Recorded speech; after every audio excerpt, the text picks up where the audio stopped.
You've probably noticed how 9/11 and the War on Terror changed modern life. We approach things like public transportation and international foreign relationships differently, preferring more caution than before. One of the main goals of the War on Terror early on was the death of Saddam Hussein, the leader of Iraq.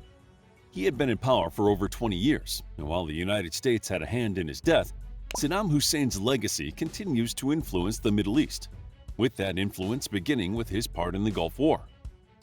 The Gulf War was a short conflict, only lasting about 6 months, between 1990 and 1991, but it was a critical part of modern history. You may know this conflict as the First Iraq War or Kuwait War.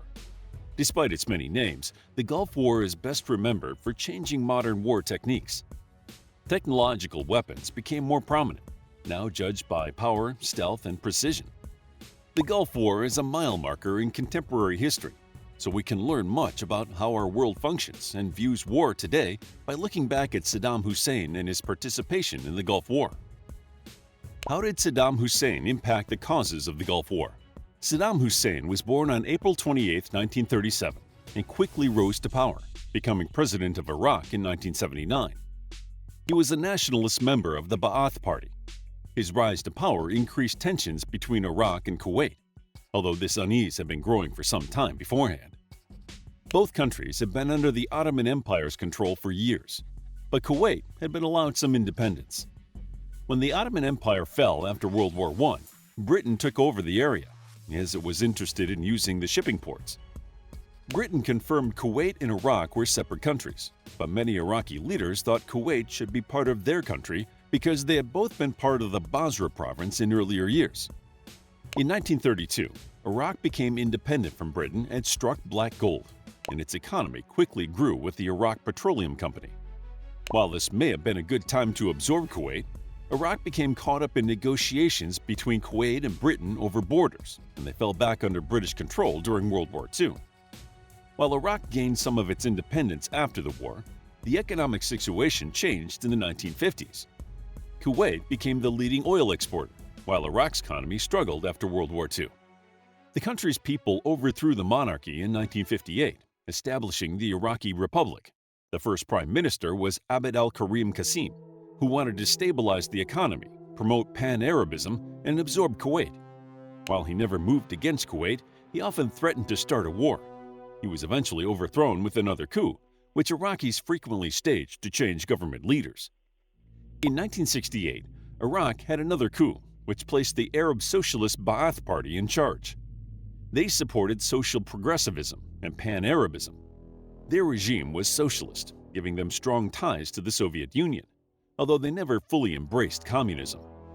The Ba'ath Party mostly held a tentative peace with Kuwait, arguing about borders and security without serious war efforts, until Iran launched a revolution in 1979. Iran overthrew its monarchy to become an Islamic republic focused on nationalism and Shia Islam fundamentalism, and they wanted to send their fundamentalist revolution to Iraq. At the same time, Saddam Hussein took over the Ba'ath Party, becoming the new leader of Iraq. Saddam Hussein was a nationalist. He wanted Iraq to become the leading Arab power, which meant breaking away from the Soviet Union. Iraq had never become a Soviet Union puppet, but Saddam Hussein and other nationalists were keen to prevent the Soviet Union from using their country for their own gain. So, after taking office, Saddam Hussein began pulling away from the Soviet Union and making more Western alliances. His goal was to strengthen Iraq and foster the country's independence, allowing the government to become a local leader. This goal meant that by the late 1980s, Iraq was on good terms with the United States and the Soviet Union. Of course, becoming a regional power also meant re-strengthening the Iraqi economy. Oil had been a significant part of their economy for years at this point, but they needed more if they were going to rebuild. So, in September 1980, Saddam Hussein declared war on Iran. The war officially started because of the Iranian Revolution. There was a Shia Islamic population in Iraq, and Saddam Hussein was concerned about another coup. However, the war also promised territorial expansion, which could have included Iran's oil fields and made Iraq the leader of the Middle East. Sadly, Saddam Hussein underestimated Iran, who pushed back and quickly brought the Iran-Iraq war to a stalemate. The two countries fought a war of attrition until 1988, with neither side genuinely winning. Both countries lost hundreds of thousands of people, but the most devastating result of the conflict for Iraq was their ruined economy. During the war, they had been forced to borrow heavily from countries like Saudi Arabia and Kuwait. When they attempted to rebound after the war, Iraq learned the price of oil had dropped substantially due to overproduction in other countries, like Kuwait. Saddam Hussein became increasingly dictatorial throughout the Iran-Iraq War, and as social unrest started throughout the country, he became stricter in maintaining his hold on the government, basing his leadership on his personality cult. He moved the country from a republic to a militaristic dictatorship, quickly eliminating any threat to his power. His extreme aggression flared when the Kurds revolted against the government in 1983. They were an ethnic minority who wanted their independence. Saddam Hussein's government quickly squashed the revolt using chemical weapons, which the United Nations condemned. Despite his violence and the decreasing freedom in Iraqi politics, Saddam Hussein was still heralded as the savior of Iraq. He thought his country was supporting the entire Arab world. In the Iran-Iraq War, they had protected the Middle East from Iran. The other Arab countries were unconvinced and uncomfortable with the Iraqi wars. After attempts to ask other Arab nations to help Iraq with its financial concerns failed, Saddam Hussein was left with one viable option: declare war on Kuwait. He thought the war would strengthen Iraq and improve his popularity because the people of Iraq traditionally saw Kuwait as part of their country anyway. In his attempts to maintain political power and push his nationalist agenda, Saddam Hussein actually led Iraq into profound economic hardships and political isolation. How did Saddam Hussein impact the Gulf War? Saddam Hussein ordered the first attack on Kuwait on August 2, 1990, officially launching the Gulf War. His goal was to take all of Kuwait, believing foreign powers wouldn't interfere if Iraq already controlled the land. Iraqi troops poured over the Kuwait border that morning, surprising the Kuwait army and squashing most resistance in only 12 hours. However, Saddam Hussein had made a significant miscalculation. Foreign powers decided to defend Kuwait, even though Iraq had already conquered the land. In fact, the Soviet Union supported the United States in applying diplomatic pressure, trying to force the Iraqi army out of the country. Also, Saddam Hussein did not have support from the Arab League, leaving him without a single ally and much opposition. The United States first placed economic sanctions on Iraq and froze all Iraqi international assets. However, it knew this would not be enough, so Saudi Arabia agreed to allow American troops into their country to fight against the Iraqi forces in Kuwait. To most of the world, Iraq's aggression had no justifiable reason, so they should withdraw unconditionally.